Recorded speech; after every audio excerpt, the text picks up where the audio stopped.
আচ্ছা, একটা কাজ করা যায়। কি কাজ? একটা সিঙ্গেল ফ্রেন্ডকে নিয়ে গ্রুপ খুলবো, আমরা লুতুপুতু করবো আর ওকে খেপাবো। ওকে। A few inches later. জান, হ্যাঁ জান। I love you. ও আই লাভ ইউ টু।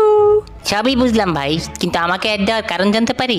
জান শোনো না, হ্যাঁ বলো বলো। আমি না ব্যথা পাইছি। ট্রাই কিতাম। জান চলো না আজকে শপিং এ যাই। আচ্ছা, তোমার যা খুশি কিনে নিও। আচ্ছা। এর ভাই আমাদের পাওনা টাকা দেস না, রেস্টুরেন্টে বিল সবসময় আমাদেরই দেয়া লাগে, 10 টাকার বিল খাইলেও আমাদের থেকে টাকা নেস, আর তুই হেলা শপিং করিয়ে দেস জেবকে। দেখো বেব, কোথায় যেন আগুন জ্বলতেছে, পোড়া পোড়া গন্ধ পাচ্ছি।